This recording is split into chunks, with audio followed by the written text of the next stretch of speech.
Good morning, dear students. I welcome to all of you in the online classes, and I am S.V. Singh Yadav, Senior Lecturer in English at SAV College. प्यारे बच्चों, online classes में आप सभी का स्वागत है. And today I will teach you the second poem of your course, and the title of the poem is The Laburnum Top. प्यारे बच्चों, आपके कोर्स की दूसरी कविता द लेबरनम टॉप, जिसका अर्थ होता है अमलतास का वृक्ष, को पढ़ाने चल रहे हैं. इसे ध्यान से पढ़िए और समझने का प्रयास करिए.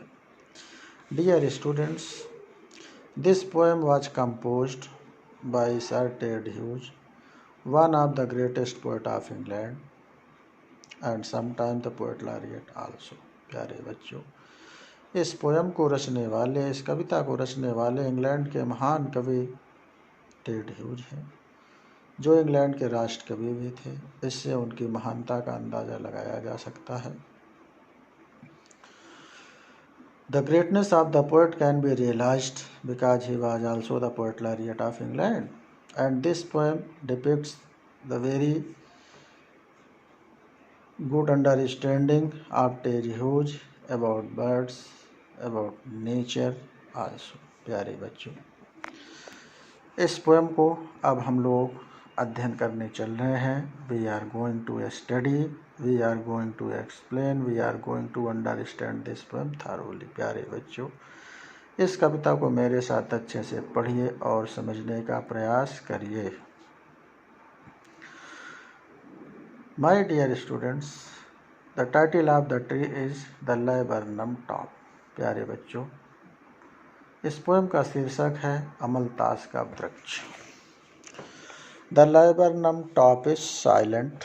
कवि लेबरनम टॉप अमलतास के वृक्ष की चोटी की ओर देख रहा है. वहाँ पे पूरी तरह से खामोशी है, पूरी तरह से शांति है. There is perfect silence, perfect calmness all around the tree. इस वृक्ष के चारों ओर पूरी तरह से पूर्ण खामोशी है, शांति है. In the afternoon young September sunlight. सितंबर का महीना है.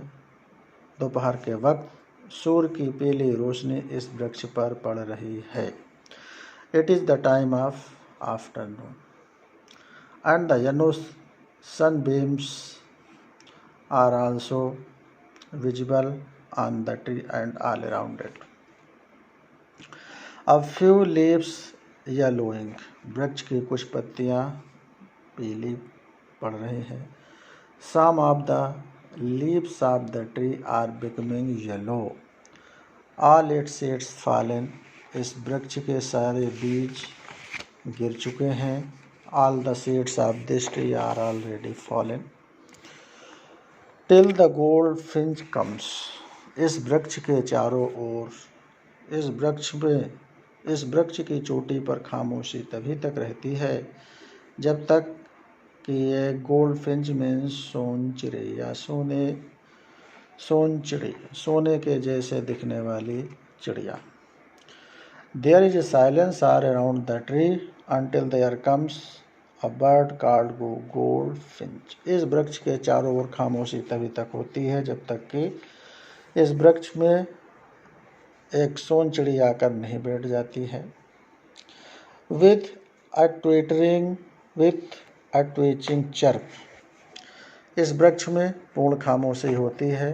तभी अचानक एक सोनचिड़ी चहचहाती हुई इस वृक्ष की एक डाल में आकर बैठ जाती है. There was silence totally, but suddenly this silence was broken because a goldfinch bird comes and sits in one of the branches of the tree. अचानक एक सोनचिड़ी आकर के इस वृक्ष में बैठ जाती है और इसकी खामोशी को, इसकी शांति को भंग कर देती है. A suddenness, a startlement at branch end. जैसे उस डाल पर बैठती है, अचानक ही वहाँ पर, a suddenness means अचानक ही, स्टार्टलमेंट एट ब्रांचेड, अचानक ही उस वृक्ष की शाखा पे जिस पतली डाल पे बैठती है उसमें एक एक्टिवनेस आ जाती है। अचानक उस डाल में कंपन होती है, हिलना प्रारंभ हो जाती है। Then sleek as a lizard, अचानक ये गोल्डफिन चिड़िया जो एक अमलतास के वृक्ष की डाल पर बैठी थी, धीरे धीरे कदमों से अंदर प्रवेश करने लगती है। All of sudden the bird starts entering inside the tree, alert and abrupt, बहुत ही सावधानी से जल्दी जल्दी उस वृक्ष के अंदर प्रवेश करना प्रारंभ करती है। The bird starts entering inside the tree very carefully, she enters the thickness, उस वृक्ष की घनी पत्तियों के अंदर ये चिड़िया प्रवेश कर जाती है। The bird enters inside the tree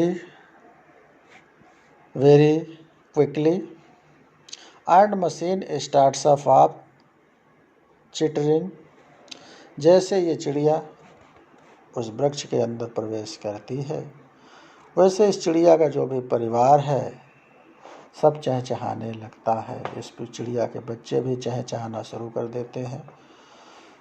the young ones of the birds starts crying and flying their wings and the tremor of wings and trilling, इस चिड़िया के बच्चे भी अपने पंख आहिस्ता आहिस्ता फड़फड़ाने लगते हैं और चहचहाने लगते हैं। The whole tree trembles and trills, पूरा का पूरा पेड़ कंपायमान हो जाता है, सक्रिय हो जाता है, एक्टिव हो जाता है। It is the engine of our family, और इस सोन चिड़ी के परिवार के जितने भी सदस्य हैं वे सभी गतिशील हो जाते हैं और पूरा का पूरा पेड़ इन पक्षियों के चहचहाने और पंख फड़फड़ाने से गुंजायमान हो जाता है। All the tree is echoed with the flying the wings of the birds and their crying and their twittering. She stole its full, ये चिड़िया सोन चिड़ी अपने बच्चों को अच्छे से चुनाना, अच्छे से भोजन कराना शुरू कर देती है। The birds start feeding her young ones up to the full, then flies out to a branch, और अपने बच्चों को भोजन कराने के बाद वहाँ से बाहर की डाल पर उड़ करके आ जाती है।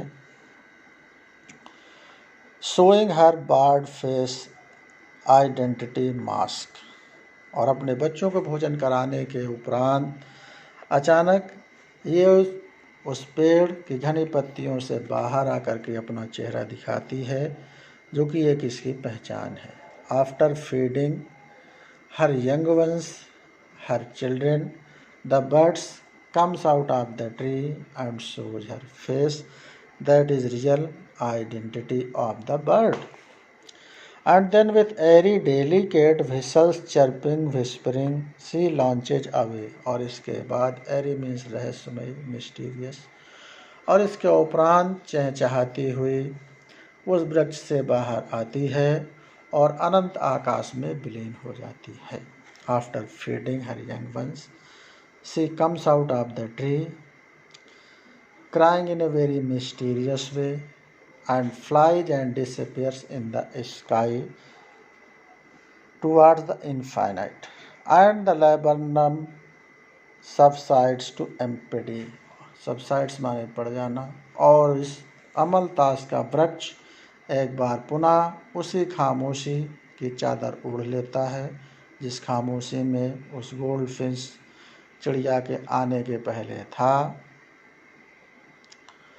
So this was the explanation of the second poem that I have done for your convenience, for your benefit. So please listen it very carefully again and again and try to understand. प्यारे बच्चों, इस poem की व्याख्या मैंने कर दिया है सरल भाषा में, जिसे आप लोग अच्छे से समझ सकते हैं, ध्यान से पढ़ सकते हैं। Thank you once again and have a nice day.